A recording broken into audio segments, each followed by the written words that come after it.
ہم آج مسلمان کس پلڑے میں جا کر کھڑے ہوئے ہیں؟ محبوب علیہ الصلوۃ والسلام نے فرمایا ایک وقت وہ آئے گا کہ فتنے بارش کے قطروں کی طرح اتریں گے، لیکن اس وقت بچے گا وہی جو قرآن کے دامن میں چھپا ہوا ہوگا۔ اس نے قرآن کی بے حرمتی کی، قرآن پاک کو جلایا۔ آپ نے بھی تو قرآن کو جو ہے وہ پیٹیوں کے اندر رکھ دیا ہے زینت بنا کر۔ ہے کوئی ہم میں سے جو یہ کہہ سکتا ہو کہ 3 مہینے میں قرآن پاک ختم کرتا ہوں؟ محبوب نے آخری جو لمٹ بیان کی ہے نا قرآن پاک ختم کرنے کی، 40 دن بیان کی ہے۔ 3 دن، 10 دن، 30 دن یا 40 دن؟ مجھ سمیت مجھے بتائیں نا، ہم قرآن پاک پہ کتنا عمل کرتے ہیں؟ پھر وہ قرآن پاک جلائیں گے نہیں تو کیا کریں گے؟ جب بندہ کسی کو دلائل سے، جب بندہ کسی کو جج کے سامنے، عدالت کے سامنے قانونی زبان میں جواب نہیں دے سکتا نا، وہ ذاتیات پر آ جاتا ہے، وہ اٹیک کرتا ہے۔ تو آج انہوں نے ہمیں اپنے اس پیارے دین کے سچائی ہونے پر، ان کے پاس کوئی ایسی دلیل نہ تھی کہ اس کو غلط کر ثابت کر سکیں، لیکن اب وہ ذاتیات پر آ چکے ہیں۔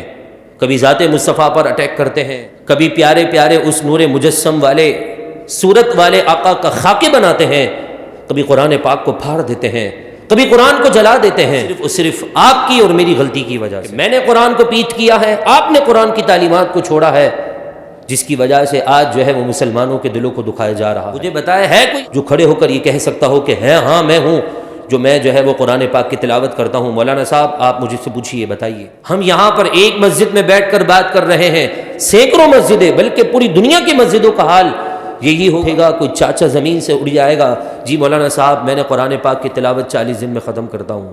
جوان کس مرض کی دوا ہے؟ ہر معاملے میں تو اپنے آپ کو آگے رکھتے ہیں، باپ کے سامنے بدتمیزی کرتے ہیں کہ آپ کو کیا معلوم دور کتنا فاسٹ ہو چکا ہے۔ وہ نوجوان کہاں ہیں؟ آج انہی آقا علیہ الصلوۃ والسلام کے دل پر نازل شدہ کلام کی بے حرمتی ہو رہی ہے، اور ہم جو ہے خاموش بیٹھے ہوئے ہیں۔ کیوں؟